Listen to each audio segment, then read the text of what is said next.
Hey cool cats! Today I decided to move my operation outdoors because of how wintry everything looks. And for today, I'll be taking a look at an on-camera monitor. Keep it locked.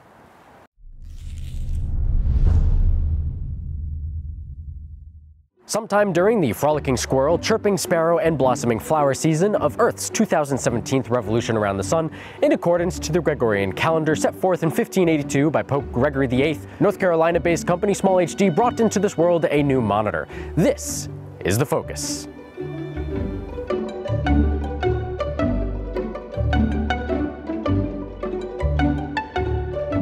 The SmallHD Focus is a 5-inch 720 HDMI monitor with an 800 nit brightness rating and uses the common Sony L series batteries. This being my first ever monitor purchase, I was skeptical to its necessity at first glance, but after using it for several months now, it's hard to go back to my camera's built-in LCD. The biggest reason to purchase an external monitor is to have an aid for those of us with less than ideal eyesight, which, unless you share DNA with a hawk, is pronounced when attempting to gauge focus, composition, and exposure on those tiny built-in camera LCDs. Not to mention the all too often necessary contortions needed for fixed-screen pro cameras. Thankfully, the Focus comes with an articulating arm which attaches to the camera's shoe mount, enabling the user to place the monitor at a desired angle.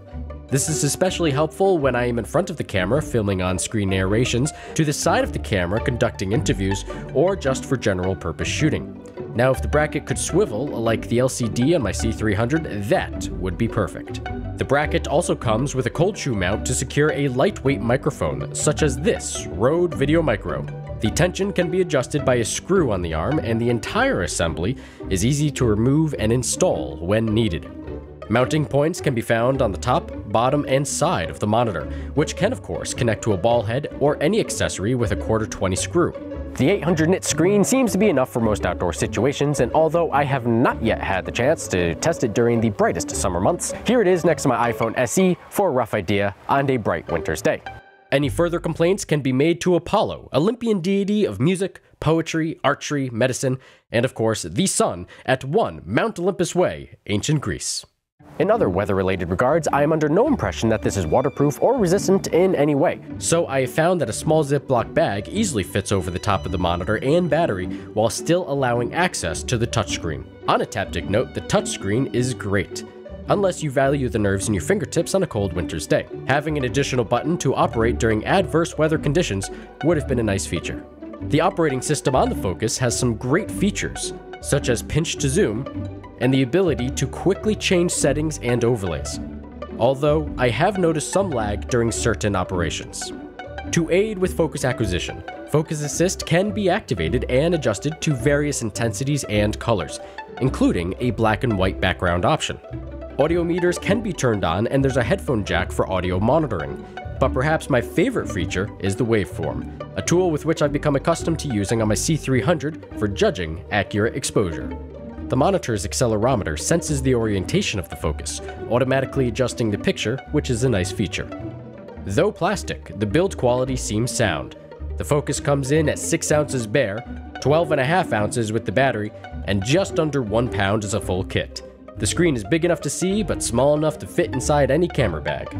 Now, I've read some complaints about the proprietary HDMI micro cable, but to me it feels sturdy and secure, so no complaints regarding that. I do wish that SmallHD offered a cable length between 12 inches and 3 feet for my rig, and I'm also having trouble trying to find a right angle cable which will face the front of my 1DX Mark II rather than the back. Any help in that search would be greatly appreciated.